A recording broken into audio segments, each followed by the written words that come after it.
lórí pé mo ṣe ṣáàtì pé ó tún wá ń tún sọ pé nǹkan tèmi sọ ni pé èmi sọ pé nǹkan ìwà burúkú tóbìnrin bá wù ó máa ń hàn lórí ọmọ ẹ̀ ẹjọ́ ṣé èébú nìyẹn ẹ̀yin tẹ́ lọ ń kọ́mẹ̀ntì ẹ̀yin ọmọ ayé lọ kọ́mẹ̀ntì bẹ́ẹ̀ mo ṣàwọn profile bíi méjì mo ń bọ̀ ẹ jẹ́ kí n lè wo ṣáàtì níbí báyìí mi rí dáadáa ń bẹ̀ mi rí kọ́mẹ̀ntì bẹ́ẹ̀ sọ òdodo ìgbà tí màmá sọ̀rọ̀ ó ṣàní rí sí tí màmá fi sọ̀rọ̀ sáṣẹ àdàbà sí òní torí pé bó ṣe gbé fọ́tò ọmọ Ìyábọ̀ Òjó màmá ṣe sọ̀rọ̀ sí ìgbà tó dẹ̀ máa dijọ́ kejì òun náà bọ́ta Ìyá Ìbàdàn na you know they talk true but okay mo ń bọ̀ Ìyá Ìbàdàn na you know they talk true but Esabod said they rape Abike daughter olórí burúkú ní jẹ́ kí n fún ẹ lésì so Abike dey talk true má tí lọ kí tó block ẹ̀mí lè jẹ́ kó tí lọ dókò gbèsè yẹn nígbà tí Àbíkẹ́ lọ fọ́ ẹyin mọ́yẹ Esabod lérí lórí nígbà tọ́lọ́pàá dé èsì wo la Àbíkẹ́ sọ ń bẹ̀ ó ní this woman kill my daughter is that true was that true was Esabod kill her daughter that time olórí burúkú nìyẹn kò ní dáa fún yàrá ìyá ẹ bó ṣe wá sórí pílàfọ́ọ̀mù mi olóṣì ọmọ òfò mo ṣẹ̀ṣẹ̀ fẹ́ blọ́ọ̀kì ẹni nígbà tó ní na you know they talk true Esabod said they rape ọmọ Àbíkẹ́ and so Àbíkẹ́ that did not lie Àbíkẹ́ that lied that Esabod kill her daughter ókè ṣé o ṣe sọ fún gbà yẹn pé kí ló tàbí kẹ́ ń parọ́ pé Esabod àbí ṣé Àǹjọ́lá ti kú ni ṣé bá Àǹjọ́lá lè láyé tó wà láyé Ọlọ́run ò ní jó ikú kọ̀ọ̀kan ò ní pa. You are terrorist. You are a member of terrorists. You are a terrorist. And terrorism is not allowed in Canada. You are a terrorist. You are a terrorist. Idiot. Ṣé ẹ̀yin ẹ ti gbàgbé ńgbà tàbí kẹ́ bọ́ta tó sọ fún ọlọ́pàá pé Tony what happen Tony this woman no what happen I will not leave her she kill my daughter ṣáàtì yẹn má ṣì wá abẹ́ ẹ̀gbọ́n gbà tó sọ pé she kill my daughter ṣé ṣáàtì yẹn ò sí Ọlọ́run ní jẹ́ kọ́ ọmọ ọlọ́mọ kú ọmọ mi ò ní kú ọmọ ẹ̀ ò ní kú nígbà tó fẹ́ náà sọ pé she kill my daughter ẹ̀yin ò ṣe máa kọ́ síbẹ̀ pé Àbíkẹ́ irọ́ ilé pọ̀ jù Esabod pọ̀ mẹ́sàn nǹkan míì ṣé rí ẹjẹ́ ń sọ̀rọ̀ kọ́ fún yín ẹ̀yin ó ní àní fún ẹ là ní ń gbà ẹ̀yin máa ń láìkí pé kẹ́ ẹ mú àwọn èèyàn kẹ́kẹ́ sí wọn lójú. Ìgbà tí olórí burúkú Ìyá Ìbàdàn ọmọ àlè tẹ́rọ́rìsì ọmọọṣẹ́ Esabod kílà tó jáde tí o sọ nígbà yìí pé èmi fi gbé mo lọ sí Libya mo fi òkú ọmọ gbé kókè lọ sí Libya mo ní pé tí n bá dé Libya rí o pé mo tiẹ̀ wá fi òkú ọmọ gbé kíní kí n má tiẹ̀ fòkú mímu tí n bá tiẹ̀ dé Libya rí láyé mi o mo ní gbogbo ohun tó sọ yẹn o mo ní gbogbo èpè tí mo ti ṣẹ́ fáwọn èèyàn mo ní kó jẹ́ tèmi mo ní ṣùgbọ́n tí mi ò bá dé Libya rí o tí mi ò dẹ̀ fi òkú ọmọ gbé kókè lọ sí ìlú kọ̀ọ̀kan anywhere o in the world o mo ní gbogbo ọmọ tó bí láyé ẹ mo nígbà tó bá ti sinmi pé o fẹ́ máa sinmi mo ló máa gbé wọn sí lẹ́yọ kọ̀ọ̀kan ni mo ní àdàbí tó yẹ pé gbogbo tó sọ yẹn òótọ́ ni ní àkókò tí mò ń sọ wípé wọ́n jí mi lówó màláìka ṣe báyìí ó ṣe báyìí ó ní mo ti pààyàn ó ní wọ́n ti gbé mi lọ lẹ́bù kan nìyẹn lẹ́bù yẹn for real wọ́n ti pààyàn bẹ́ẹ̀ all this thing if I'm doing evil if I tó bá jẹ́ ẹnìkan kind of person tó wà fetish I won't be saying it out. Àwọn gbogbo tó bá ṣe mi ò ní ṣe bọ́ pín mi ò ṣe burúkú fún yàn mi ò dẹ̀ kind of person tó ń ba ayé èèyàn jẹ́. Òun ni mo ṣe ní God láti jáde because you are being paid to come out and come and be blocking and be supporting bad people. There is no truth in you in your mouth one day. Kò sí òótọ́ kan lára lẹ́nu Ìyá Ìbàdàn. Ọlọ́run mo kàn ní kí n ṣeré kiri orí Facebook ni. I just said that okay o let me just kí n kàn round lórí Facebook ni o because mo ti expect orí ibi tó ti sọ̀rọ̀ yẹn continue to talk about me so that I can pick you and record you. I have all your recording and your video of tẹ́lẹ̀tẹ́lẹ̀ because when I came on social media mi ò dárúkọ bàbá ńlá bàbá anybody tí gbogbo yín ṣe sọ̀rọ̀ ayé di King Kong sórí Facebook. Àwọn tí mo dárúkọ wọn tó ṣẹ̀ mí mi ò ṣe blogger. I was explaining what they did to me and there is nobody no law tó sọ pé ká má sọ̀rọ̀ lórí platform tó bá ti jẹ́ fóònù ẹni. all of you ọmọ ṣe pé lórí Facebook ẹ̀yin lé ní orí Facebook yálà ya yín lónìí ọmọ ṣe terrorist, you were a terrorist. Terrorist is not allowed in Canada, for your information if you don't know. Ajoke, you were a terrorist, you don't know that terrorist is not allowed in Canada. All this nonsense you are doing because you have a paper of Canada, it's not allowed. You are in the list of terrorists if you don't know. Kò ní dá fún ìyálà ìyá ẹ. Mo ní pé mo tún sọ pé o tí jáde ìyá kejì tí mo gbogbo àyìn tí wọ́n sanwó fún yín tí gbogbo yín ra irọ́ oríṣiríṣi mọ́ mi. Èmi ò rárá mọ̀yàn náà. Ìgbà tí wọ́n sọ̀rọ̀ àjálẹ̀ mo ní ẹni tó sọ̀rọ̀ àjálẹ̀ nínú ilé Àṣántì o àmì ti ilé Wàsíù Àyìndé o mo ní Àṣántì ni mo rí sọ́dọ̀ la pé nígbà tí mo sọ pé Súlẹ̀ Àlámàláíkà ńkọ́ o wọ́n níbi tó ń gbéyàn lọ o àwọn kiri kan báyìí ni wọ́n ṣe efe léṣe o ìgbádà ni wọ́n ṣe o all of you gan bẹ́ẹ̀ mi gan ò tiẹ̀ ṣe mọ̀ tó you came out and you begin to say ọ̀dẹ̀ ni ẹ̀ náà wọ́n gbẹ́ ẹni náà nítorí pé ọmọ ni wọ́n gbé ẹrù ní lẹ́bù kan just imagine ṣé irú ìwọ yẹn ló máa jáde sórí Facebook tó máa support ẹnìkan pé ẹni yẹn ó ṣe bátì àbí ló máa judge ẹnìkan because gbogbo evil things ilẹ̀ ń ṣe.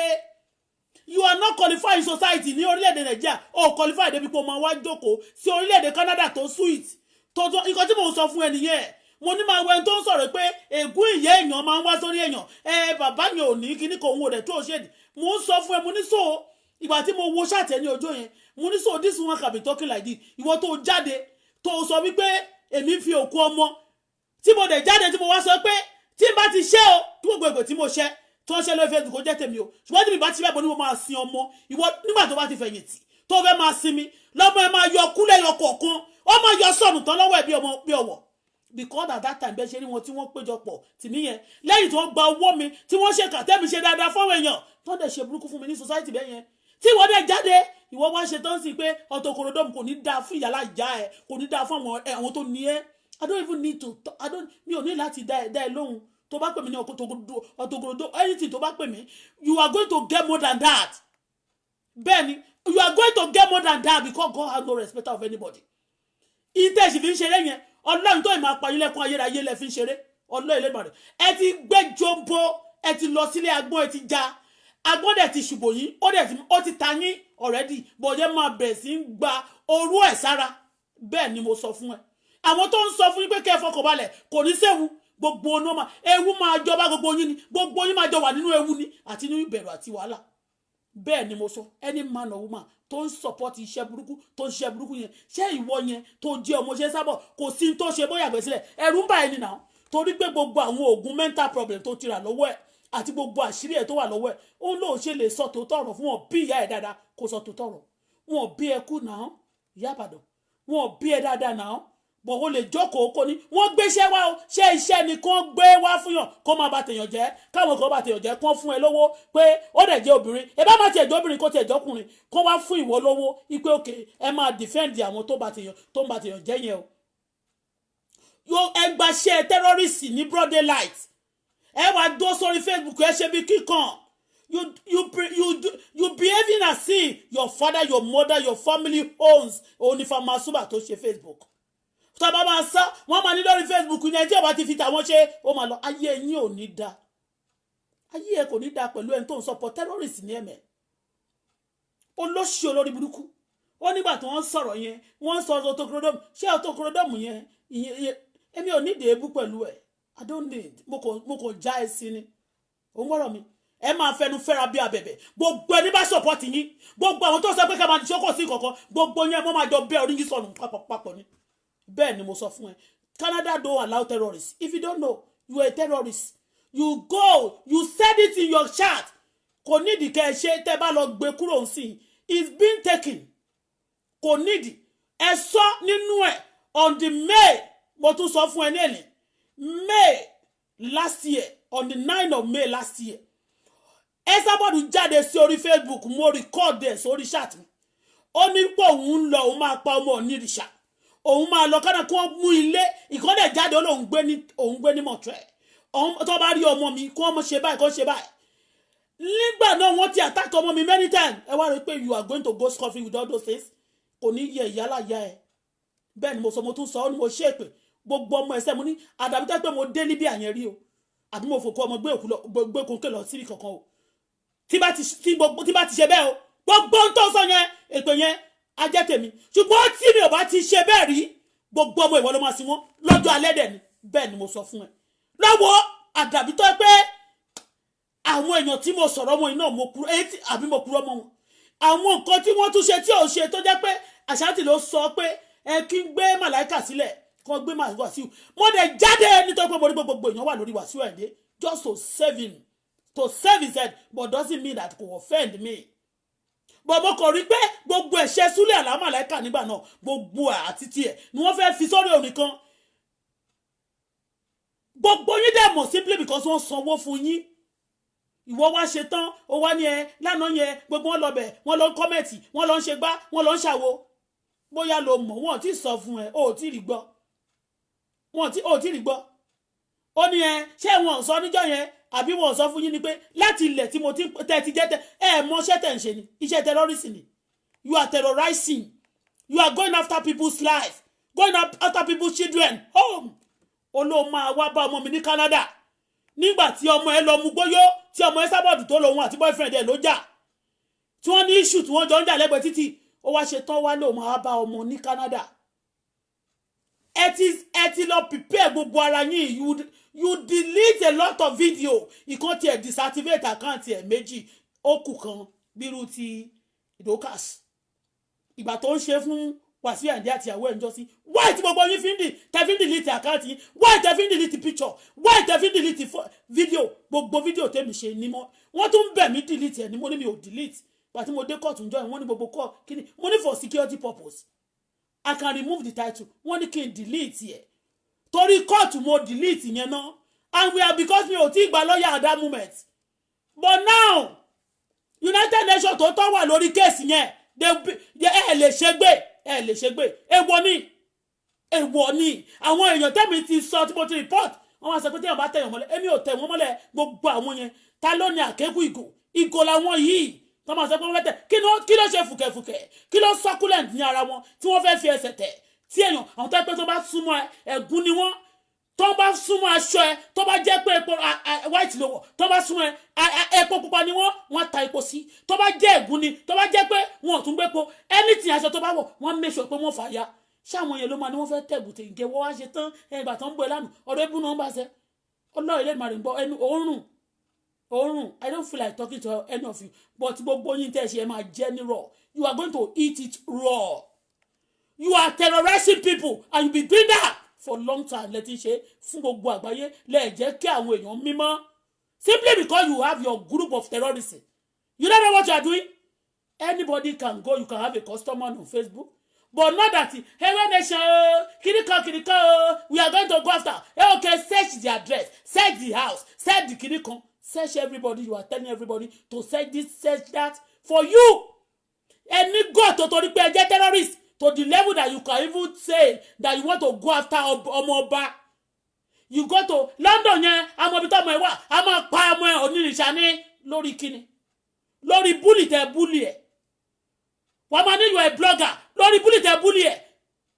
tó pé wọ́n gbé story wá ṣé nísìnyí báyìí bàbá Ìjẹ̀ṣà tó súnmọ́ ẹlẹ́ni kò mọ páyé òun àbàjẹ́ báyìí tó bá jẹ́ kì í ṣe fíìmù you cause him a lot of problem yìí tí àṣírí ẹ̀ náà tó fi tú síta gbangba báyìí tó bá jẹ́ pé tòótọ́ tí òun ṣe fíìmù náà yà you Esabod ni èmi ti sọ pé ẹni tó bá ti súnmọ́ ó máa ṣe èrè ẹni yẹn máa kàbákò ayérayé ni kò ń ṣe pé wọ́n sọ pé dẹ̀nsẹ̀ ìwọ ìyá Ìbàdàn náà wọ́n ìmọ̀ ó máa kàbákò ayérayé very soon go and write it down àgbákò ayérayé gbogbo bó ṣe ń sọ yẹn òun máa lọ pa ilé yìí kí ni èmi ṣe sí tí mo ṣe kí ni mo fi ṣe tẹ́mi jẹ́ mi dá sí kì í ṣe jẹ́jẹ́ mi ni mo wà ní orí Facebook tẹ́ sọ pé ẹ̀yin lẹ ní Facebook tí mo ń sọ̀rọ̀ ṣé ìwọ jẹ́ Wàsíù Àyìndé àbò jẹ́ màláìka tí gbogbo yín gbé sórí kankan simply because wọ́n yẹ ẹ̀kan mọ́ ẹnìkan tó ń yọ àbí ẹnìkan jẹ́ family wọn wọ́n ti gbéṣẹ́ wá ṣé gbogbo iṣẹ́ tó ń gbé wá fún yàn ló ń ṣe ni wọ́n ní wọ́n ń jà ní kàrẹ́ nígbà tó ń sọ story tí tó ràngì fún mi lánàá pé governor Ondo state ló fẹ́ máa da gbogbo kàrẹ́ rú nígbà tí mo dẹ̀ gbọ́ the writing mo delete video yẹn I deleted the video wọ́n bá máa jà ní kàrẹ́ ṣé Ọlọ́run ò rí ni tọ́kílẹ̀ sọ pé àwọn kan ṣèkà ní lójúkorojú wọn jalè màlẹ́kà jalè onírọ́ ló pa wọ́n fẹ́ kó dóhun ni mímọ́ kan tó ń dó lára àwọn wèrè lára àwọn aláìsàn oníṣàbí kókọ̀ọ̀sì àwọn olè HIV then ó wá jókòó ó wá wẹ̀ ń sìn báyìí tó wá ti ń sọ̀rọ̀ tó ń ṣẹnu yàmàyàmà máa rí pa ayé ò yẹ you are a terrible ṣebí Esabod máa ń pè ní second in command of terrorism ìwọ ní gbàkejì àwọn terrorists náà ìwọ tó dé tó máa jẹ́ máa níkọ̀ tẹ́ máa sọ pé ntí ọba kan ò ṣe tẹ́ máa sọ mọ́ ibi tí ẹ lè dé ibi tí terrorist group yín strong dé ṣebí ẹ̀kọ̀ọ̀kan ni àwọn terrorist Nàìjíríà sì lọ máa ń gbé ọba wọ́n máa ní wọ́n ń jí wọn gbélé ọ̀kọ̀ọ̀kan ẹ̀yin máa kó gbogbo wọn pọ̀ once ibi tí terrorist yín lè dé.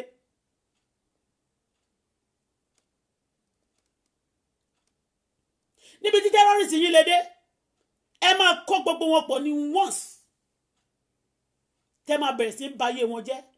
tẹ́ máa bẹ̀rẹ̀ sí fọ́ irọ́ mọ́ wọn lórí irú onítòrí yẹn báyìí ó ní amrọ̀bà ní gbogbo ọmọ tó wà lágbègbè ibẹ̀ yẹn wọ́n lòun ló ń jí gbé ó máa pe gbogbo tí wọn ò bá lọ́wọ́ èèyàn bóyá rọ́ o á kàn déédéé fọmọ wọn dẹ̀ máa sọ ni wọn ò ní sọ sorry after all this tó bá ti ṣe tán ọjọ́ tó ń bẹ̀rẹ̀ sí ní dragon ní Aláàfin Ọ̀yọ́ náà pé ìyàwó ọmọ bọ́ì kan o ó ti gba ìyàwó onítíátà kan ó tún gba ọmọ ẹ̀ sí o nígbà tí wọ́n dẹ̀ tẹ́niyẹn jáde tó ní pé kó Aláàfin Ọ̀yọ́ ò gbàyàwó òun àbí wọn ò gbàyàwó òun o none of them came out to say sorry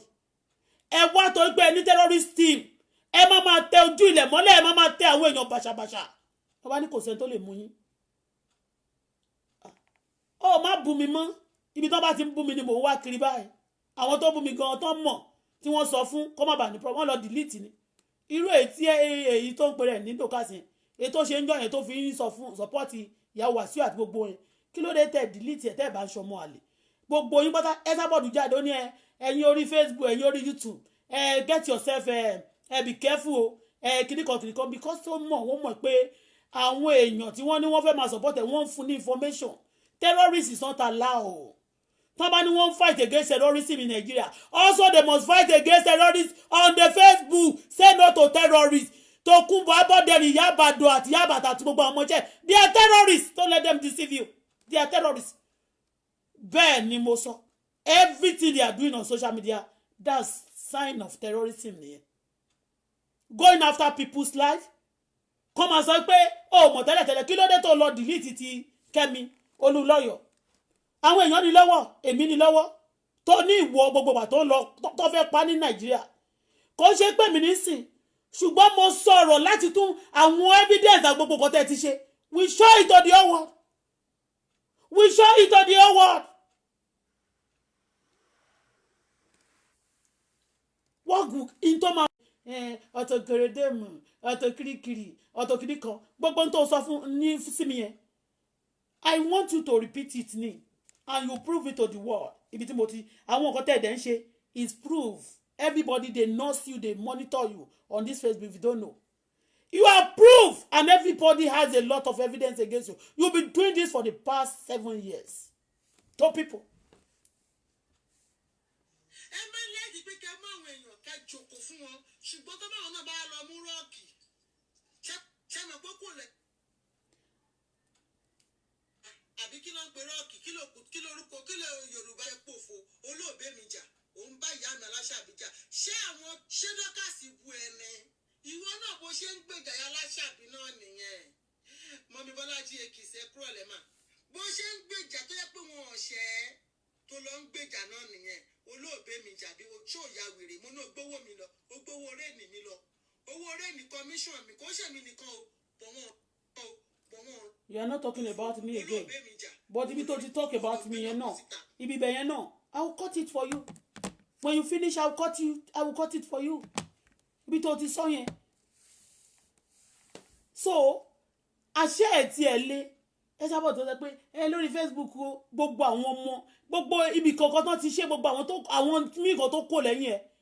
those who have tẹ́ máa pretend sí bí pé ń jà kán balẹ̀ má kàyìn mọ́ gbogbo yín ní gbogbo yín pátá ìwọ tó bá ti lè dúró sórí Facebook yìí tí mi ò ṣẹ́ tí mi ò rò ẹ́ tó kàn fẹ́ gbèjà celebrate tó pé wọ́n jẹ́ celebrate tí mo ní wọ́n jà mí lólè tí mo ní wọ́n ṣèkà wọ́n ṣe báyìí fún mi simply because they are celebrate tó bá ti lè sọ sí Ọlọ́run máa gbórúkọ ẹ̀ sí kò sí anybody tó close mọ́ mi ní orí Facebook yìí tó máa ní pé ní tó bá ṣe ká má sọ bẹ́ẹ̀ ni because pátápátá la máa kúkú fọ́ ojú ìtàn ojú àfọ́ ìfọ́tán ìkà ló máa kúkú ń dá ìjà ló máa ń dálẹ̀ ìjà ló máa ń dálẹ̀ wọ́n náà mo ti mọ̀ mi ò wájẹ̀ àbí mo bú ẹ níjọ́ yẹn tí bá tiẹ̀ bú ẹ gan ìwọ ṣé mo pè ẹ́ ni torí tí wọ́n bá máa kú dán bá máa sọ lọ́sìn ẹ sábọ̀dọ̀ ní jẹ́jẹ́ lòun jókòó tán wá pé wọn ò pé irọ́ ni tó bá ti ríyàn mo ti ń ṣe ṣáàtì lórí Facebook yìí more than going to 6 months I started November and ìgbà tó wá pè mí I think more than 4 months kó tó di pé wá pè mí torí pé ó rí pé Ashanti gbé Ashanti ìdàlẹ́ni tó torí pé ó sọ ọ̀rọ̀ àwọn kan ní society wọ́n mà ti pàdánù ṣé ikú Ashanti ṣe lásán ni ṣé wọn ò pa Ashanti dànù ṣé a máa jókòó yẹn mo máa ní kàn wọn ò sọ sí o ọjọ́ tí wọ́n ti sọ tó pé wọ́n fún wọn lówó ni o tó yẹ pé wọn ò sọ sí tó yẹ pé wọn ò fún Esabod lówó pé owó kọ̀ọ̀kan ò jáde kọ́ mọ̀ pé gbogbo àwọn tó ń support òun tó fún un lówó yẹn pé látọ̀dọ̀ Wasiu Ayinde ni a ti jáde a ti sọ ikú Ashanti báwo ló ṣe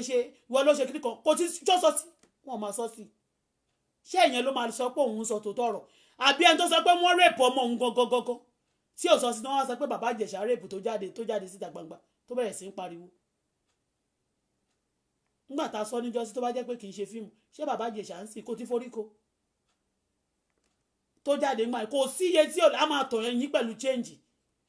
àgbàlagbà aṣẹ́wó tó máa seduce àwọn ọmọ wọ́n máa ní wọn ò ní tìjú kan bó ti kó mọ́ they are shameless terrorist ní Ìyá Ìbàdàn terrorist ní you a terrorist lára àwọn terrorist tí after all ṣe béwé ló wà ewé yẹn is a terrorist team with all what you have done ẹ kò rò pé máa kàn ń ṣe bẹ́ẹ̀ yẹn tí máa ń ṣe ẹ̀kan máa gbàgbé lẹ́ bá ti ṣe tó ti tán nìyẹn ọmọdé tó bùrọ̀kọ̀ tó wẹ̀yìn wò ní ọjọ́ kankan lolúwere ń pààyàn ó jáde gbogbo àwọn ọba yẹn you know because wọ́n kàn dákẹ́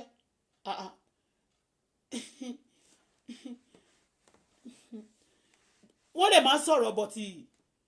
àwọn èèyàn náà wà lẹ́yìn tó máa sọ̀rọ̀ ó rè pé tó bá ti ṣe ìkà níjọ́ kan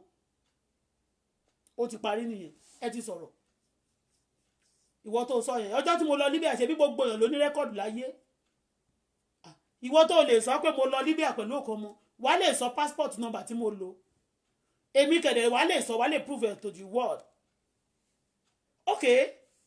èmi wá sọ sí tó pé mi ò lọ Libya rí mi ò tẹ Libya rí mi ò débẹ̀ rí láyé mi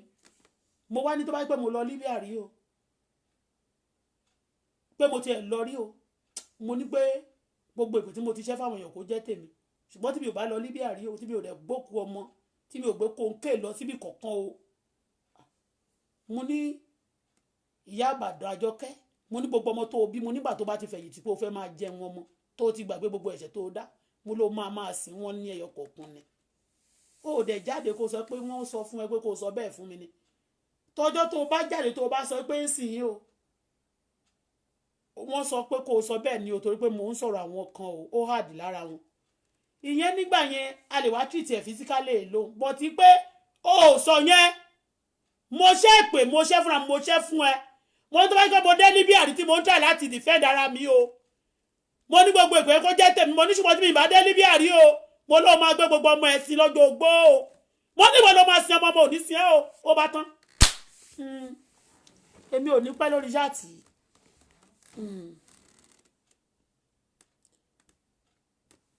ẹnìkan ló ní the Mazda if you need car tó tọ́ mi ò fáwọn tó kàn wọ́n máa rọ ẹnìkan náà pè please ǹjẹ́ mo lè bá àwọn rí àwọn kan nílùú Canada tó ń ṣe àwọn boys mo láwọn boys wo ó láwọn boys tó máa ń lo wire transfer ìwọ tán bá ní kó tún wá béèrè irú kan bẹ́ẹ̀ lọ́wọ́ mi àbí kán wá sọ pé o fẹ́ ṣe visa gbogbo yín pátá ẹ máa yọ sọnù bí ọmọ wọ̀ ní o ọwọ́ òkè kádùn kó máa yọ òfòfò lẹ́ẹ̀ máa ṣe bí òfò ni ó máa ṣe yín o anybody should not tell anybody to come and come just to disturb me I hate evil with passion ni ẹyọ mo hate evil with passion gbà tí mo ò tiẹ̀ mọ̀yàn rí gan tí mi ò tiẹ̀ tí ní nǹkan kan gan gbogbo bí mo ṣe sáwọn èèyàn tó ti ṣe fún mi láyé ni mo sọ síta I hate evil with passion so I'm not kind of lè rí ọ̀rọ̀ wọ̀nyẹn kẹsẹ̀ pé tó bá ti bóyá ẹ máa engage I don't engage people mi ò lè engage ẹ pẹ̀lú mi pé ká máa sọ̀rọ̀ bá ti bọ́rọ̀ orí burúkú tó bá mo ti ẹ̀dá ẹ ló ń pẹ́ yes kí ló ṣẹlẹ̀ tó bá ti bọ́rọ̀ orí burúkú ló ń sọ mo máa tẹ̀ sí blocking next ní ìtìyẹ́jú tó tẹ̀lé ni I hate evil with passion àwọn olórí burúkú ọmọ Esabod ṣe bí wọ́n ní assistant terrorist ní Esabod náà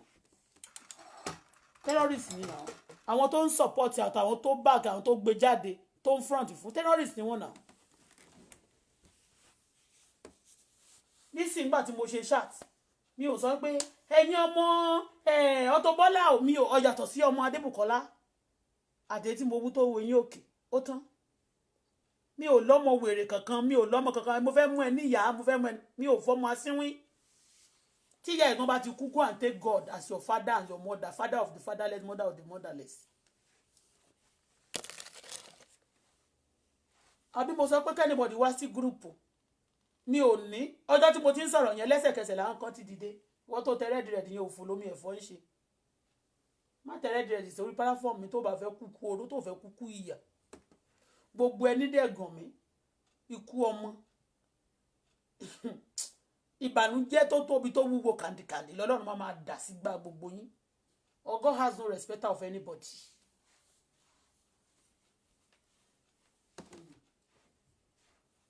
mi ò ní gúrùpù lẹ́sẹ̀kẹsẹ̀ níjà ní gbogbo wọn àwọn bí mo ti ra mọ́tò sọ pé wọ́n pè mí sí group kan mo yọ wọ́n dànù ni because we are not using group before so don't come and use that system kò wá sọ pé àwọn kan group kan I don't use group tí n bá fẹ́ ra mọ́tò tí n bá fẹ́ ra mo mọ̀ tí wọ́n bá bẹ̀ mo mọ̀ so anybody ò lè kó mi síbi kankan máa fẹ́ pé gbogbo ọpọlọ òṣì yẹn kò jẹ́ mí so Ìyá Ìbàdàn terrorist ni terrorist náà tà láyé Canada gbogbo àwọn kan tó ti sọ tẹ́lẹ̀ nǹkan tó sọ níjọ́ kìíní àná ni mo padà treat fún ẹ wípé olórí èmi ó ní wọ́n sọ pé èmi lọ sí simply ó fẹ́ gbèjà àwọn kan ó ní ex-convict ní mí ìyá ẹ̀ náà sì kọ́ but tí mo ń kọ sórí yín pé you are terrorist is now you are doing it right now kò ń ṣe ọdún tó kọjá kò ń ṣe 2013 kò ń ṣe before we are talking about now which the whole world see with their naked eyes gbogbo àgbáyé rí pẹ̀lú ojú wọn pé terrorist ló practice in the broad daylight tó dẹ̀ sọ pé because ẹ sọ pé ẹ ti ní ìwé ìlú bí tẹwà kò sẹ́ni tó lè gbà lọ́wọ́ yín that's why you are doing it I'm not talking about last year 2 years 4 years 5 years 6 years ago we are talking about nǹkan tó bẹ̀rẹ̀ sí í ṣe ní ojú ayé gbogbo lásán gangan tí gbogbo ayé dẹ̀ rí òun là ń sọ ń sìn Tókunbọ̀ pé mo máa sọ pé ex-convict ni o kíní kan wàá prove ẹ̀ fún mi ó lọ sí níbi àgbọ̀kọ̀ ọmọ èmi ò purọ́ mọ́yàn bẹ́ẹ̀ ni mi ò purọ́ mọ́yàn mo ní wọ́n gbalẹ̀ mi ní Jẹ̀bú Òde ṣé mo ra lẹ̀ sí Jẹ̀bú Òde ṣé wọ́n gbà àbí wọn ò gbà wọ́n ní mi ò promote Màláíkà ṣé mo promote àbí mi ò promote ẹ̀ ó ní wọn ragọ́ fún ṣé mo ragọ́ fún àbí mi ragọ́ fún ó yìí ní ṣọ́ọ̀bù tí mo ti lọ rà ní Ṣájà everything tí mo ṣe with evidence everything tí mo sọ wọ́n ní mo purọ́ mẹ́nìkan ni mo dárúkọ ọlọ́pàá kan tí mo mú lọ síbì kan tí mo san 250,000 ṣẹ́rọ ni mo pa you come and prove yourself you approve ẹ máa prove nǹkan tí mi ò ṣe tẹ́ ẹ sọ mọ́ mi simply because they pay you because you are a terrorist and you are àbí èèyàn mélòó ni mo ti rán pé kó wá wọlé yín wò tí wọ́n máa sọ lórí Facebook ibi tí n bá lọ wà ní mo lọ bí báyìí lọ́jọ́ kan o gbogbo ohun tó ń ṣe la rí la gbọ́ you are saying all those things you hack my account and gbogbo nǹkan tí bá ṣe máa pè gbogbo all those things you think ó ti ẹ ti gbàgbé ẹ lè gbàgbé ẹni tó bá ṣu ló gbàgbé you see going to mo sọ pé yín ogún náà ọdún máa ń gbóyàn lọ́wọ́ nígbà tí Súlẹ̀ Àlámàlẹ́kà wò mí lẹ́yìn tó gbọ́ owó mi tán tó lù mí jìbìtì tó jalè tó ń sọ pé òun wo ibi tí ìyá máa jẹ lára mi ṣé ìyá jẹ́ lé ní àbí ìyàwó jẹ́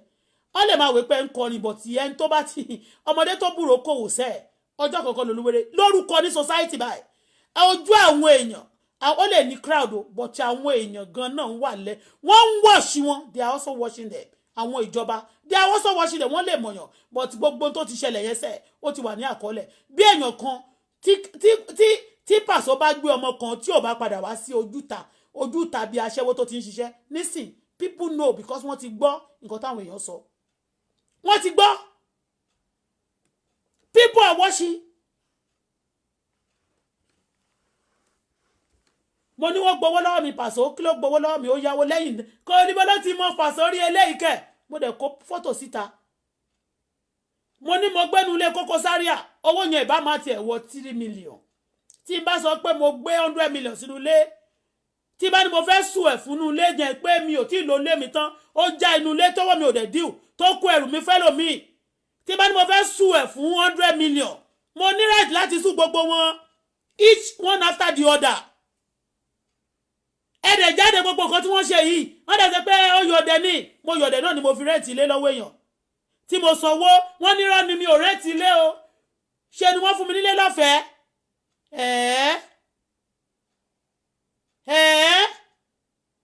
bó ṣe náìsì tó nìyẹn tẹ máa mọ tó tọrọ tẹ máa sọ wípé irọ́ mà ní tẹ máa tún wá irọ́ tẹ máa fi sẹ́ẹ̀dì wọ́n ti rò pé gbogbo àyẹ̀tọ́ bá gbé irọ́ jáde ńláńlá fún mi ó máa jẹ́ gbójú wọlé ojú àtì mi gbogbo nǹkan tẹ́ ti ṣe ìgbà tó tún sọ pé kọ́mọ mi lọ grant Esabod ní interview bóyá ó máa ṣe mí bákan bóyá máa fi bákan of course mo wí pé mo jẹ́ abiyamọ màmá wò pé so àwọn ọ̀tá ilé bọ̀ tí gbogbo tó ṣe yẹn náà láti fi mọ̀ pé àwọn èèyàn fẹ́ cover up ẹ̀ṣẹ̀ wọn ni.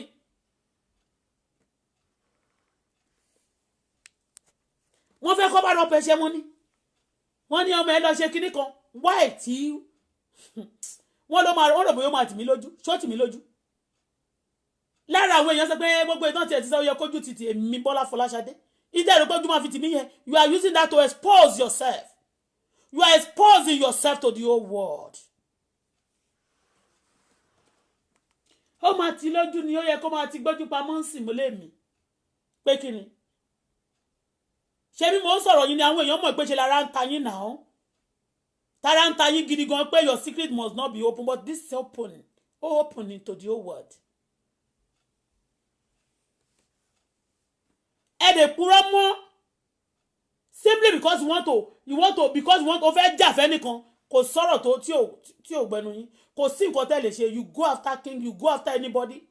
tẹ́nìkan kó tó sọ̀rọ̀ ó lọ sórí 100 million blog nìyẹn o you are blogging ṣé àwọn ìlú tó wà ní ìlú òyìnbó gbogbo àwọn bloggers tó wà all over the world ṣé wọ́n fi blogging wọn yìí ṣé wọ́n fi ń terrorize ni you are a terrorist but you call yourself Esabod you are a terrorist you are a second in command Ìyá Ìbàdàn tó ń gbé ní Canada Àjọkẹ́ you are a second in command terrorist and you are doing that ó wá rò pé bóyá ẹ̀kan ti sọ̀rọ̀ ó ti parí síbẹ̀ kò máa parí síbẹ̀ kò tán síbẹ̀ ló máa ń jẹ́ kò tán síbẹ̀ kẹ́ ẹ wò pé àwọn èèyàn tó ní owó ó ti sọ̀nà nínú ibi tó tún ti sọ́njọ́ náà lọ́hùn pé ẹni tó sùn mí sí kọ́ọ̀tù pọ̀ rẹ̀ ni pé she is your friend you talk every day and that one also tell me to be abusing baba Jagaba àti ọjọ́ yẹn lèmi ò ti bú Jagaba mu mi ò lè bú Jagaba mu ni èyí tí mo sọ gan nígbà yẹn it's because of all these boys ni tí wọ́n tán fi orúkọ APC tán fi ń ba orúkọ APC tán náà ṣe because gbogbo àwọn tí mo dárúkọ yìí KK1 ni o MC ni o Zaria ni o Efele ni o Paso ni o gbogbo wọn they are all APC ni wọ́n support bàbá Jagaba ò dẹ̀lẹ̀ nìkan lọ mi ó dá mi lójú gbangba ní pé Jagaban pẹ̀lú ayé àwọn èèyàn tó ti túṣe wọn ò lè sọ pé kán lọ máa gba ìgbòyìn kán lọ máa fi ba ayé àwọn èèyàn jẹ́ but for them kí àṣírí wọn lè tú náà ní nǹkan tó ń sọ ń sìn wọn ò lè tó máa ń ṣe tẹ́lẹ̀tẹ́lẹ̀ ń sìn wọn ò lè ṣe é mọ́ lójúkorojú wọ́n ṣe ń ṣe tẹ́lẹ̀tẹ́lẹ̀ ní tí mo sọ ìta àti sọ lónìí tó ti wà lójú atẹ́gùn sí gbogbo àwọn tó ń ṣe wọn ò lè ṣe é lójúkorojú mọ́ ju pé kán dẹ̀ máa paint ara wọn good sí pé they are good people.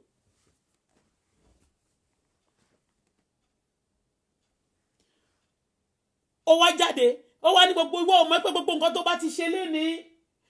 tẹ bá ti ráyé àwọn èèyàn tí ó dá bá ìyá wọn ní mo ní ha ó ní mo fi sọ̀rọ̀ Àjọkẹ́ pé so this lady can be talking like this ṣó ti gbàgbé gbogbo nǹkan tó sọ nígbà àti pàṣẹ àmì màláìkà nígbà yẹn actually màláìkà ló ń jà fún nígbà tó kúrò mẹ́ẹ̀ ló bẹ̀rẹ̀ sí ń jà fún ni wọ́n ní àwọn kan ní ó bẹ̀rẹ̀ sí ń jà fún K1 bẹ́ẹ̀ ni màláìkà ló jà fún nígbà tó yá ni gbogbo wọn kúkú kó sọ́dọ̀ Esabod they got one ní choice than to be fighting for all of them gbogbo bẹ́ẹ̀ ni tó bá dẹ̀ ń sọ̀rọ̀ á ní ẹni báyìí pé òun sìn ẹni báyìí pé òun sìn ẹni báyìí pé òun sìn ọmọ ní ẹni báyìí sìn á dẹ̀ ń kọ́ tiẹ̀ á dẹ̀ ń mú píṣọ̀ ẹ̀.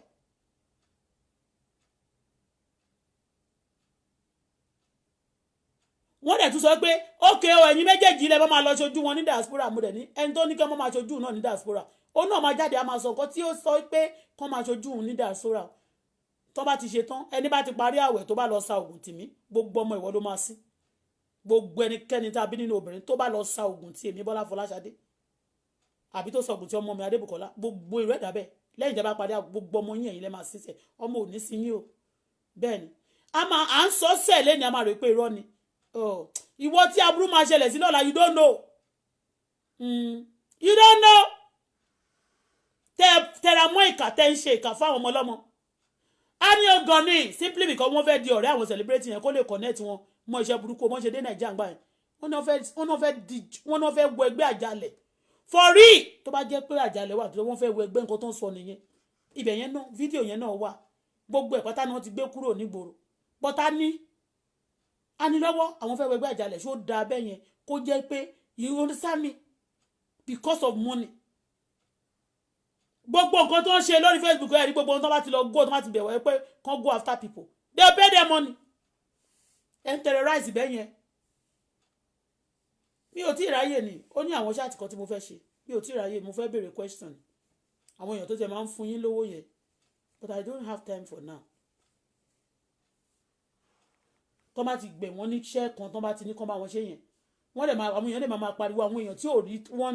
ní 1,000 láti fi jẹun ní Nàìjíríà wọ́n wà ń bẹ̀ wàá máa gbọ́ owó ńláńláńláńlá tó ń kó fún wọn ní orí Facebook yẹn. Níbọ̀ mi ti dé o so in tó o ṣe nígbà yẹn ni mo sọ bóyá lẹ́mọ̀ in tó o ṣe nígbà yẹn so o má yá má bù mí mọ́ o má kí lọ gbé mo tún sọ déètì fún ẹ déètì tí ìwọ ṣe ti tiẹ̀ was déètì wo ni ná ok mo ní rìkọ́dì yẹn gbogbo déètì wọ̀nyẹn ni mo mọ̀ ọjọ́ tí ẹ sábọ̀dù ní kún òun need address mi sínsìn òun fẹ́ pe àwọn ọmọ ewé tó wà ní Canada sínsìn kán go after me ó tún sọ ní ọmọ ewé kan wà nínú ilé ibi tí mò ń gbé yẹn gangan tó jẹ́ mẹ́mbà ewé ọmọ ewé yẹn náà kọ́kọ́ fẹ́ lò tán rò bó máa lè strong láti lè fáìlì nígbà yẹn tó kọ́kọ́ lọ sùn mí tó lò fẹ́ sùn mí tó mo gbé lẹ́tà yẹn mo gbé sórí Facebook wọ́n rí pé kò ní lè ṣiṣẹ́ yẹn wọ́n wá bẹ̀ lómi ṣebí lẹ́tà yẹn náà ṣì wà ń bí everything mi ò sọnù gbà yẹn mo dẹ̀ tún gbé sórí Facebook mi ò sọnù mo gbé sórí Facebook gbà tí ẹ̀yìn ò rí ṣe ni wọ́n bẹ eléyìí tó wá lóò ṣe bí ẹni wá rajà ẹ sábọ̀dá dẹ̀ máa download ẹ̀ fún pé bá mo gbogbo ń tàn plan fún ẹni tó bá mo gbogbo tàn plan fún ẹ how can you be planning for somebody lẹ́yìn tẹ ẹja ló lè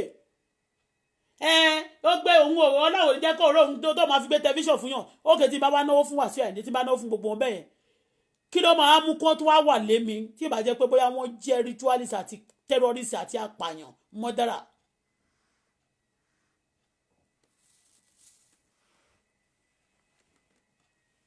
tí ìbá jẹ́ bẹ́ẹ̀ so Ìyá Ìbàdàn tó bá sọ pé Òtòkòròdó má fi mí bẹ́yìn mọ́ o torí ẹ máa pay fún gbogbo ohun tẹ́ ti ṣe ẹ máa rí pé gbogbo ohun tẹ́ ṣe yẹn kàn máa ṣe gbé ni kò sáṣegbé kọ̀ọ̀kan bí kọ̀ọ̀kan gbogbo yín pátápátá kò sí àṣegbé lọ́dọ̀ Ọlọ́run kan kò sí àṣegbé so èmi náà dẹ̀ jẹ́ ọmọ Ọlọ́run kò sí àṣegbé kọ̀ọ̀kan lẹ́niwẹ̀ kí tí mo fi sọ̀rọ̀ yẹn nìyẹn níjọ́ yẹn pé eléyìí náà máa ń sọ̀rọ̀ pé ohun téèyàn bá ṣe ó máa dà lórí àwọn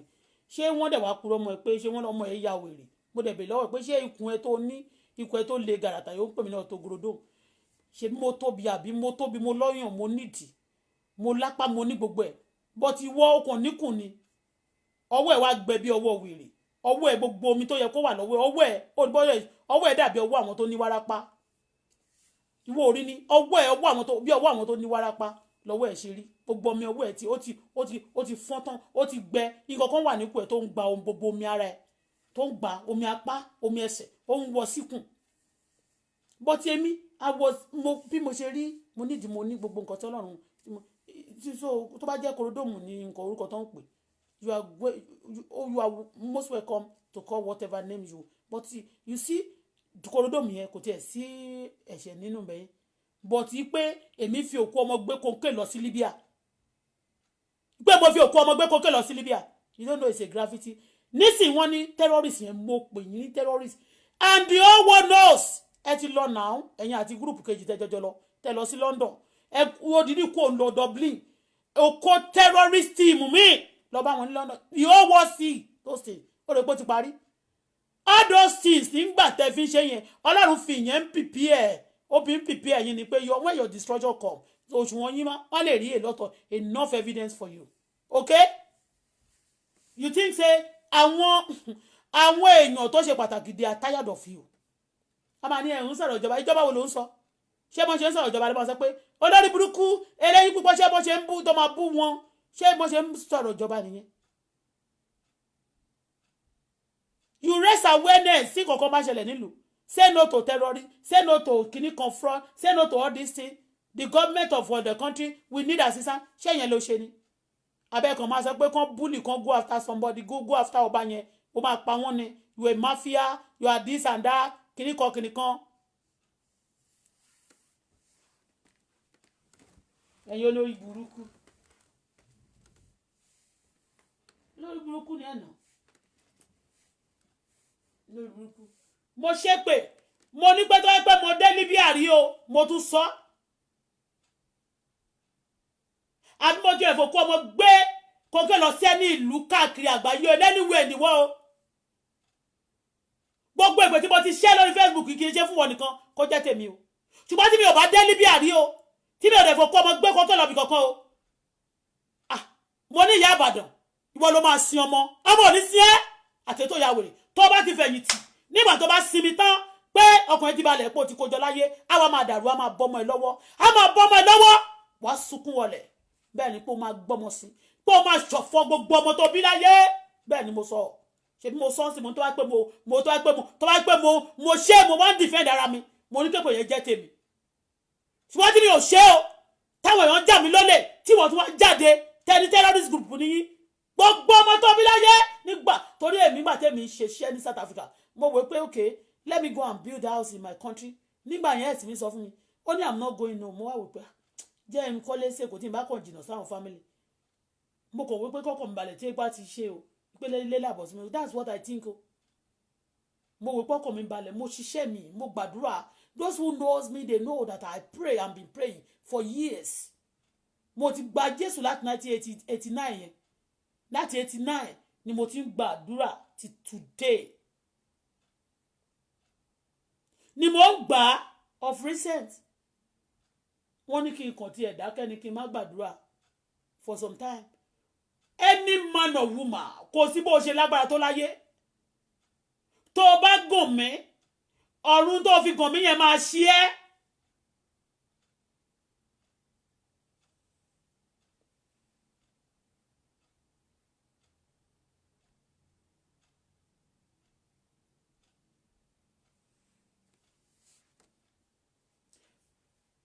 mo wá sórí Facebook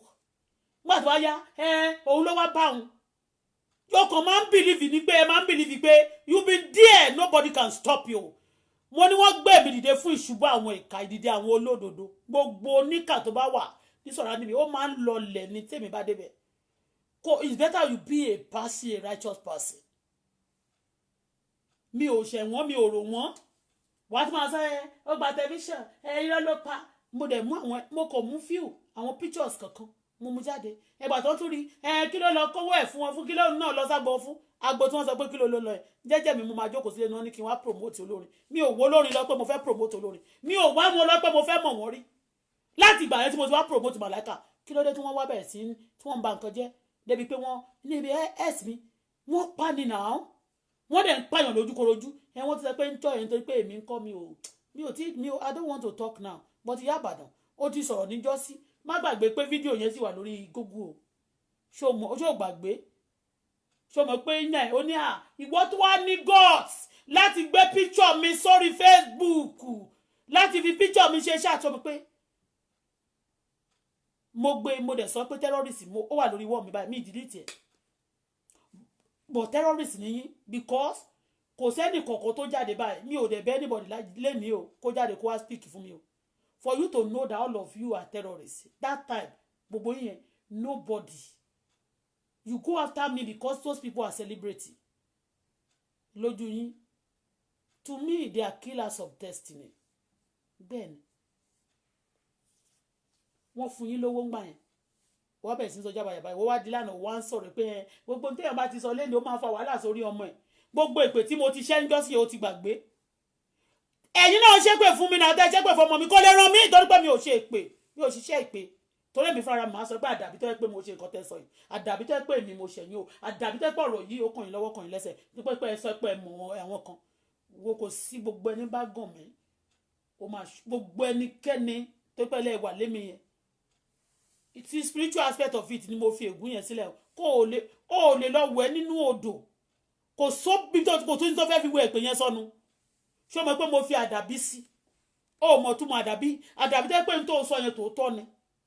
ló máa rí èpè yẹn wọ̀ kúrò kó máa sọ pé èpè yẹn kò ní jà ẹ́ ṣùgbọ́n tó ń pè irọ́ tí wọn náà dẹ̀ mọ̀ pé lójú méjèèjì irọ́ ni tí wọn náà mọ̀ pé irọ́ ni èpè yẹn á mú ẹ á tún lé èpè yẹn á jà ẹ́ á tún kò ní dúró lórí ìran ẹ á máa lọ nínú generation yìí ni because bẹ́ẹ̀ ṣe wà lémi you don't want me to stay alive but èmi ni máa rẹ́yìn gbogbo àwọn ọ̀tá mi ẹ̀yin náà tẹ́ gàn mí tẹ́ rẹ́rìn mi tẹ́ fi mí ṣe ẹlẹ́yà màá rí ẹlẹ́yà yín ní iwájú níta gbangba ẹ máa ṣe ẹ̀ sí public.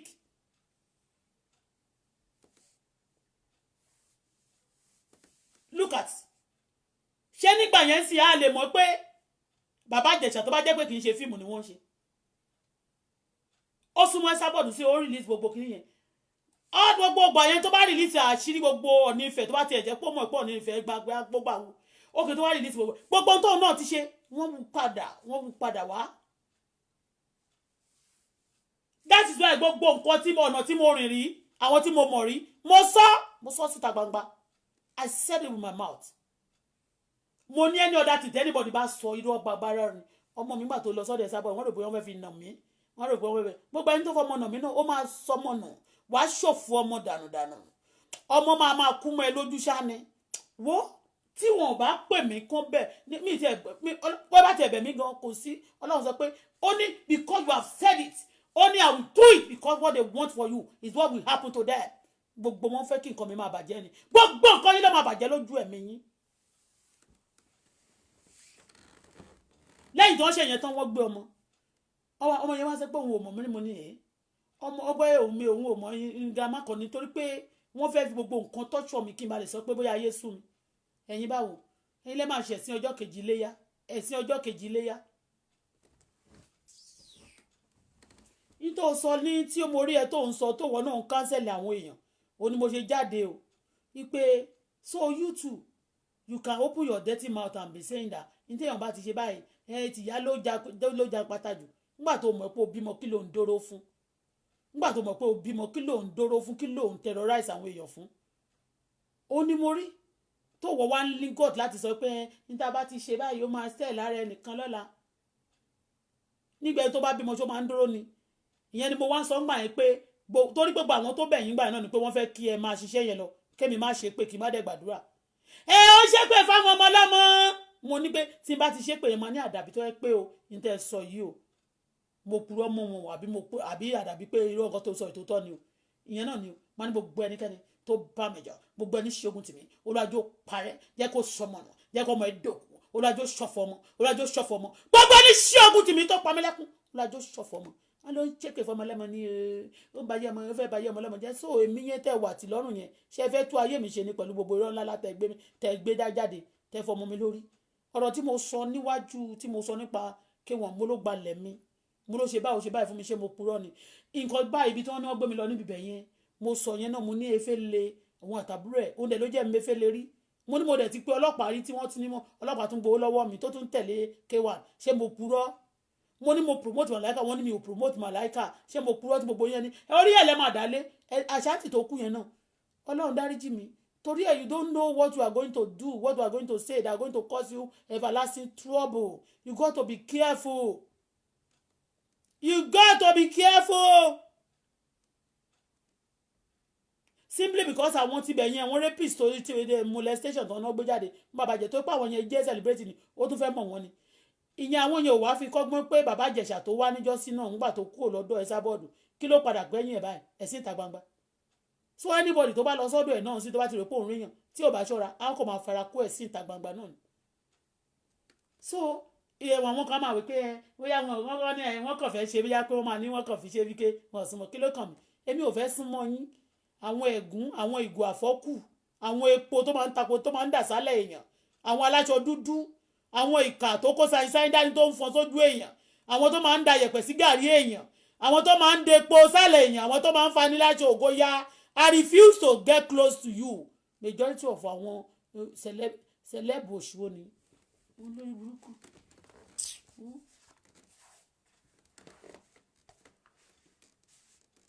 èmi tí mo jókòó lónìí tí mò ń wò tí mò ń sọ̀rọ̀ many of you don't even know that I can pé mo lè dọ́jọ́ òní ẹ ti try gan látọdún tẹ́ ti wà bí èyí tó wá tún lé ní ọdún yìí nígbà tí bàbá ọmọ mi ṣaláì tí wọ́n ló ṣaláì tí bóyá tòótọ́ ni kò yẹ kí n yọ omi kan lójú ṣẹ́ni tó jẹ́ pé ó ń bá Ṣọlá sọ̀rọ̀ Ṣọlá dẹ̀ ti wọ ẹgbẹ́ àwọn Wàsíù Àyìndé ẹgbẹ́ Efele wọ́n ti fi ọmọ yẹn lọ́jọ́ tí mo ti promote Màláíkà wọ́n ti ajá kẹ̀ mọ́ mi lọ́wọ́ pé báwọn ṣe ń ṣe nígboro nìyẹn láti máa fi tọ́ṣọ̀ mi ó ń bá ọmọ yẹn ó ń bá bàbá Búkì sọ̀rọ̀ kò bá Búkì sọ̀rọ̀ títí tí bàbá yẹn tó bá yẹ tòótọ́ ló ti kú ṣó yẹ kí n sunkún kan kó yẹ kí n sunkún but mo kàn wé pé I'm a woman being gbẹ̀mí àtọmọ mi ṣe sọ pé it's just a we so just sorry for him because we told him that these people are terrible wọ́n máa ṣe bíi pé wọ́n lọ́ọ̀fẹ́ títí wọ́n máa fi bá tiẹ̀ jẹ́ ni èmi ò fẹ́ gbogbo yẹn ò jẹ mí kò jẹ mí but despite pé kò bá ọmọ ẹ̀ sọ̀rọ̀ tí ò dẹ̀ fún lówó tí ò dẹ̀ ṣe nǹkan kan fún ṣé mo wá torí ẹ̀ sọ wípé mi ò pity ẹni I pity him because he's a woman me tó máa ń dọ̀rùn mòótọ́ sí àti mòótọ́ pé so this woman á mọ̀ pé ẹni sọ mí nù ṣèyàn nù ẹni tó bá rí mi gan réyàn yìí àní mi kò lè jẹ́ kẹ́nìbọ̀dì máa sọ mí nù anyhow tó bá sọ mí nù èmi gan mo rí dà mí yé báyìí débi pé nìkan máa rí àwọn tí ò tiẹ̀ wọ́ tiẹ̀ tí ò mọ value things that is in me kan máa rí mi yé no it's only those ìyẹn tó bá ti mọ ìwúrà la máa ń tà fún bẹ́ẹ̀ ni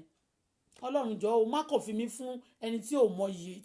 ọlọ́run tí ò mọ yìí ìwà mímọ́ tí ò mọ yìí ká bẹ̀rù ọlọ́run ẹni tí ò bá ti mọ yìí ká bẹ̀rù ọlọ́run ká dẹ̀ ní ìwà mímọ́ ọlọ́run má fi mí fún ẹ̀dá bẹ́ẹ̀ ẹni tó bá ti ní ọwọ́ mímọ́ àti àyà funfun tó bẹ̀rù ọlọ́run jọ ni kó máa gbé pàdé mi àwọn èèyàn tó bẹ̀rù ẹ tó nífẹ̀ẹ́ ọlọ́run òun ní kẹ́ ẹ mú mi máa pàdé láyé mi. I don't want people that don't know the value of good things, a good word of God, that don't fear God. Èmi ẹ̀rù ọlọ́run máa ń bà mí. Ẹ̀rù ọlọ́run máa ń bà mí. Mo wò ń gbà yín pé wọ́n fẹ́ pa Wàsíù Àyìndé ni. Gbogbo wọn péjọ sórí ẹ̀ àti Ẹsábọ̀dù yìí. Èbó lórí burúkú Wàsíù Àyìndé ó padà lọ síbẹ̀ náà ni tó kó ba lè cover up. All of them. Ẹnu ẹ̀ ṣe mí gbà yẹn náà ni. Pé gbogbo wọn ṣe wà lé báyìí. Wọ́n wá ṣe tán. Ìgbà tí bàbá ọmọ mi máa kọ́kọ́ kú ẹnu Àbíkẹ́ mo ti gbọ́ náà. Tó ní ìwà àwọn máa kọ́ ẹ ó ti gbà tó jò bá ti ọ̀yẹ́ náà ṣáà ń sọ wọ́n sọ kiri yẹn mi pé they are planning to kill him they are assassinating people on this social media ayé yín ojú mi ló ṣe máa bàjẹ́ bẹ́ẹ̀ ni ìwọ tó bá ti bú mi tó bá ti support wọn nípa bíbúlì mi àti terrorize mi gbà yẹn kò sí ò bá má bú mi mọ́ sí orúkọ ẹ wà ń bẹ má jẹ́ ntàn ẹ jẹ àwọn ẹlòmíì wọn àwọn nǹkan míì tí wọ́n ti dìde tí wọ́n dẹ̀ ti gbàgbé tí wọ́n mọ̀ pé wà ní olóyìn lẹ́nu àdìgbò torí èmi mọ̀ pé lọ́ọ̀yà mi yẹn ó ń bá lọ́ọ̀yà tí wọ́n sọ̀rọ̀ lọ́ọ̀yà mi yẹn dẹ̀ ń sọ gbogbo kò sọ many things fún wọn náà but ó sọ pé bring a lot of evidence but lawyer wọn náà for you to know that lawyer also is not only the lawyer of that woman that sue me to court he is giving them information because that's why you see all of them don't fi pa gbogbo ara wọn mọ́ bẹ́ẹ̀ ni wọ́n ń para mọ́ ni bójúbójú olóró ń bọ̀ ẹ para mọ́ o bẹ́ẹ̀ ni wọ́n para mọ́ lọ́wọ́lọ́wọ́ báyìí I know it I know mo pé wọ́n para mọ́ mo pé wọ́n para mọ́. Mi ò delete anything ọjọ́ tí dókàsì tó gbẹ́ bọ ó ṣe tó lọ delete ẹ̀ ṣe mo gbé mo fi sínú ṣáàtì mi náà ṣáàtì tí mo ṣe lọ́jọ́ náà lọ́hùn I put it there wọ́n máa jáde ni wọ́n ní kó máa ṣépè fún mi gbogbo ẹni bẹ́ẹ̀ yín jáde ẹ máa gbé ọmọ sí gbogbo ọmọ yín máa ṣọ̀fọ̀ lójú yín bẹ́ẹ̀ ni àtiwọ́ tó ní God láti jẹ iṣẹ́ yẹn ẹ lọ kọ́ sílẹ̀ you don't know anything. You don't know anything. Then go meta iso mani jáde wá kó wá preach. I'm preaching the word of God. Mo go to my hospital. Ma preach fáwọn èèyàn. But me ma pray fáwọn èèyàn. I'm doing the work of God. A lot of people ní gbogbo wa ọdún tí wọ́n fi petition me are busy for the past 2 years now. Tí bá ti preach tán, tí bá ti blog tán, ma tún pray. Ma tún ma pray fún gbogbo wọn. Gbogbo ẹni tí mo bá tún pray fún tó gbé aṣọ fake account wá sórí platform mi tí mo gbàdúrà fún tó ṣe búburú pẹ̀lú mi. Gbogbo àdúrà tí mo ti gbà fún ẹ̀dábẹ̀ láyé ó máa dègún mọ́ lórí ni jẹjẹrẹ ajẹ ẹ̀dábẹ̀ tán ẹ̀dábẹ̀ máa gbóná kú ẹ̀dábẹ̀ náà máa run inú máa run ẹ̀dábẹ̀ pa ara máa ní ẹ̀dábẹ̀ pa gbogbo tí Ọlọ́run dá láyé tó ń tu àwọn èèyàn lára ó máa ní ẹ̀dábẹ̀ lára ni ara ò ní tu ẹ̀dábẹ̀ ṣẹlẹ̀ wicked ni very wicked people ẹ̀ ń terrorize bẹ́ẹ̀ yẹn ẹ máa ní pé ẹ máa dé pé ti ṣe ó ti parí wọ́n ní ẹ̀tẹ̀ kẹrẹ́dẹ́mù ọ̀tẹ̀gbá olórí burúkú èmi ò ní burúkú èmi ò ní plan kankan bọ̀ tí ìjọba kọ́ọ̀sì ìjọba máa tẹ gbogbo nǹkan máa iyán ogún ọdún máa ń gbóná sẹ́ iyán ogún ọdún ó máa ń gbóná sẹ́ ẹ̀yin lẹ kọ́kọ́ sùn mí sí kọ́ ẹ ṣì máa pay fún gbogbo nǹkan tẹ́ ṣe kò ń ṣe pé I'm not after your money but nǹkan tẹ́ ń ṣe yẹn tẹ́ rò pé fi ń ṣeré tó dẹ̀ jẹ́ nǹkan burúkú tẹ́ pé nǹkan tẹ́ ṣe títí nàìjíríà nìyẹn tẹ́ du nàìjíríà pa tí nàìjíríà fi wọ̀ ní kó máa tó kọ̀ tó lóun ò fẹ́ revive then you take it to another country yẹn kẹ́ pretend to be good person kẹ́ wá débẹ̀ kẹ́ máa bà gbogbo ìgboro jẹ́ ó lè fraudsters anybody tó bá ti terrorize máa jalè inú àwọn ló ń ṣe money laundering àwọn ló ń kówó pamọ́ àwọn ló máa lọ ra lé káàkiri ìlú káàkiri àgbáyé tí wọ́n bá tiẹ̀ nílò ẹ̀ simply because they want to cover up wọn mọ bí wọ́n máa kó sí nǹkan tí wọ́n nílò bẹ́ẹ̀ ni wọ́n kówó pamọ́ sọ́wọ́ Tòkunbọ̀ wọ́n dẹ̀ máa dáàsì wọn lára ẹ̀ nǹkan tó ń ṣe nìyẹn majority of them they buy things they don't want wọ́n máa kówó yẹn pamọ́ díẹ̀díẹ̀ káàkiri so that káàṣì wọn máa bà túbọ̀ tí àṣírí yín máa tú náà last náà ni bẹ́ẹ̀ ni ẹ máa rí fíìmù ẹni tó bá ní má wá ni mi ò ní dé bá o mo fẹ́ lè ṣe lọ ìwọ tó dárúkọ mi sìn pé olóró ọ̀tọ̀ kúròdóhùn I'm not talking about that one ìwọ tó lọ sí Libya ó ní wọ́n gbé wá ibi tí mo lọ passport tí mo lò ó ló ṣe gba ìpè níjọ́ yẹn o sórí pé mo tún ṣe fún ẹ sìn pé tó wáyé pé mo lọ Libya rí owó àjọ kẹ́yà Ìbàdàn tó wáyé pé mo lọ Libya rí ìpè yẹn wọ̀nyẹn kò ní já ẹ o kò ní já ọmọ ẹ o tí bá dẹ̀ fi òkú ọmọ gbé kókè lọ sí anywhere in the world kí tí ẹ ń ṣe Libya nìkan èpè yẹn kò ní já ẹ kò ní já ọmọ ẹ o ṣùgbọ́n tí mi ò bá ṣe gbogbo ọmọ tó bí nígbà tó bá ti sinmi torí èmi ìgbà tí mo lọ kọ́lé sí Nàìjíríà jẹ́ mi pé ọkàn mi ti balẹ̀ jẹ́ ń dá business sílẹ̀ sí Nàìjíríà kí n máa lọ kí n máa bọ̀ bẹ́ẹ̀ ni mo dẹ̀ máa ń pààyàn lẹ́rìn ni mi ò pààyàn lẹ́kún àwọn oore tí mo ti ṣe ó lè jórí àná o ṣùgbọ́n mo ti ṣe kí n tó wá sórí Facebook ń bí and I mention names okay torí wọn ò dẹ̀ fún mi lówó láti ṣe yẹn ẹ ń gbọ́dọ̀ mi bẹ́yẹn wọ́n lè máa fún yín lówó torí pé láti ṣe pé ní ta bá sọ kán lè fi oppose idea wa wípé wọ́n fẹ́ gbé yín sókè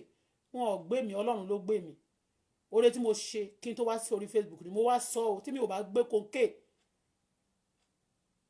àti òkú ọmọ tí mi ò lọ sí Libya tí mi ò dẹ̀ gbé kókè lọ sí ìlúkìlú pẹ̀lú òkú ọmọ lọ sí ìlúkìlú pẹ̀lú ìbá má tẹ̀ jókòó ọmọ gbogbo ìpè tí mo ṣe àti tí mi ò ṣe fún ẹ kọ́lọ́run bá mi dá lé ẹ lórí tọmọtọmọ o kó wá bá mi fèní sí fún ẹ o ṣùgbọ́n tí n bá ti gbé o bó ṣe sọ yẹn o kò sí nǹkan kan tó máa ṣọmọ ẹ tí n bá gbé o tí mo wá ń pretend bí pé mi ò gbé tí mo ṣe pé o lágbára Ọlọ́run àbí tí mo tiẹ̀ lọ Libya àbí kó má tiẹ̀ jẹ́ Libya tí n bá fòkọ́ ọmọ gbé kókè o tí n bá lọ Libya o kí nǹkan kan má ṣe àwọn ọmọ ẹ o kọ́lọ̀ ń dá ẹ sí fún ọ kó jẹ́ kó ń dàgbà kó ń dògbò kó ń gbogbo tọ́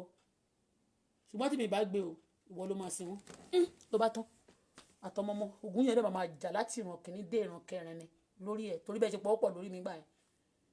ṣe lẹ fẹ́ gbẹ̀mí mi ẹ̀mí yín ló máa bọ́ sí i n tó máa múnú yín bàjẹ́ torí pé lórí owó mi wọ́n ní bóyá olè jí olè gbà ní èmi ò jí lọ́wọ́ èyàn olè mi kọ́ ló lè mi ò ń ṣolè o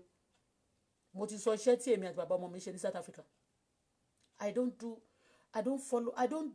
get close to people that steal. I hate them with passion. If àwọn tó ń ṣe ṣìnà gan, wọ́n máa ní pé Mama Bukky máa ń sọ̀rọ̀ jù. I always coach them, I always advise them, I always preach to them.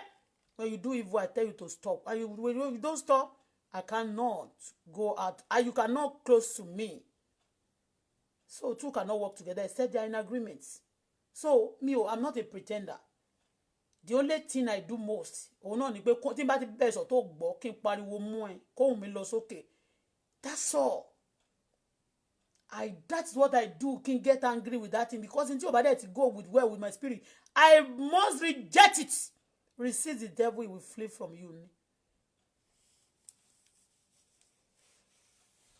Bye bye for now. Black video.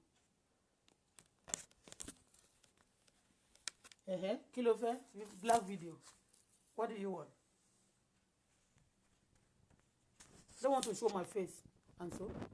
Don't want to show my face. Ẹnìkan ní Bọ́lá stop it. Ó ṣì èrè ni. Why you tell me to stop it?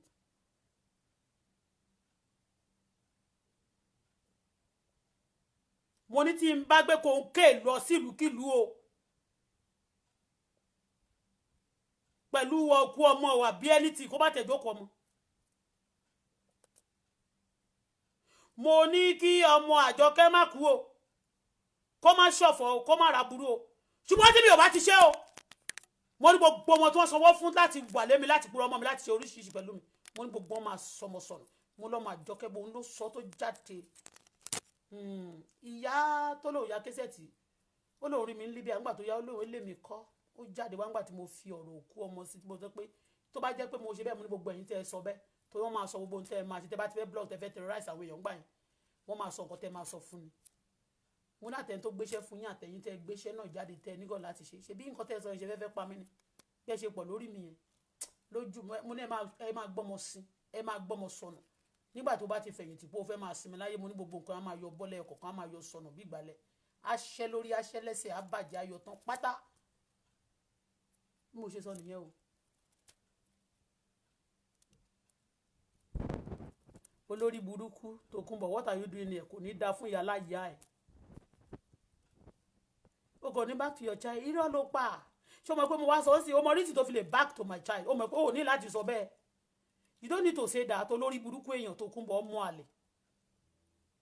you don't need to say that because mo ti sọ already mo ní tó bá jẹ́ pé tòótọ́ ni Àjọkẹ́ sọ o mo ní képe yẹn má jà mo ní tó bá ti jẹ́ pé tòótọ́ ni o ni mo fòkó ọmọ gbé kókè lọ́bì kankan o àmọ́ dé níbẹ̀ àrí o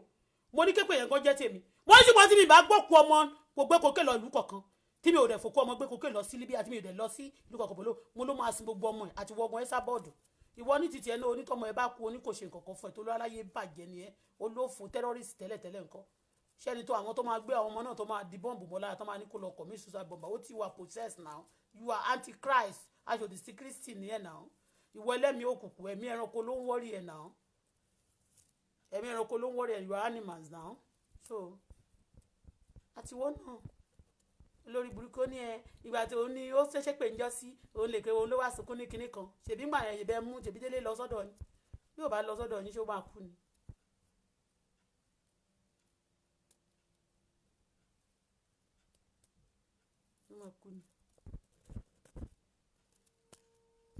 so kí ló dé tó wá ń sọ̀rọ̀ ń bíbà ló ṣe èèyàn bí ẹ bá rí mi lórí Facebook mò ń ṣe fún yín lójoojúmọ́ ojoojúmọ́ ní kọ̀kọ̀ ní gbangba.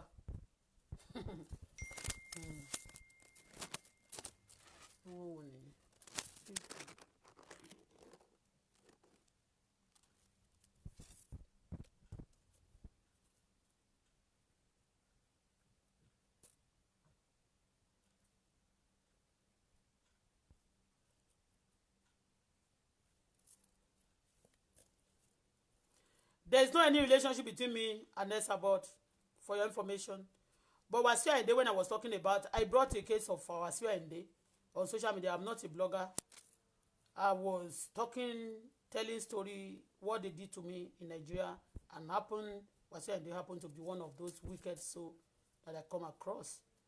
So because he's a celebrity, and these people want to know him, you understand me? So later, because I was talking that time, they want to stop me by all costs. So Wasiu Ayinde invited Esabod to Nigeria. He invited Esabod and Abike to Nigeria. That was March. It was February ending. So said they want to celebrate birthday because they believe that time she's the only one who can stop me. That's what they believe then, that by the time there are so many on me, I'm going to stop. You understand me? Stop talking about them, and people will, and then she's there just to speak for them, you know,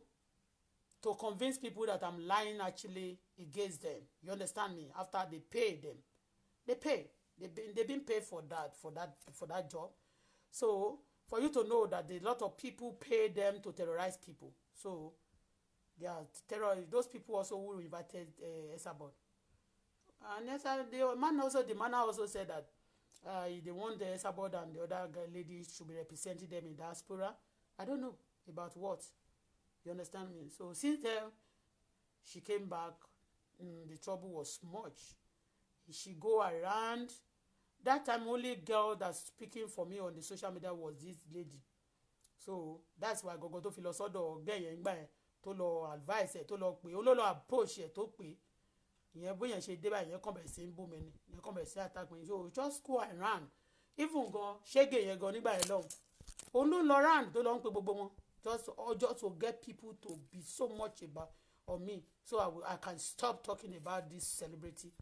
so that what happen there's no any relationship so ó ń bá wọn cover up ẹ̀ṣẹ̀ wọn ni ó ń bá wọn cover up ẹ̀ṣẹ̀ wọn ni so terrorist ni wọn that's it bye bye.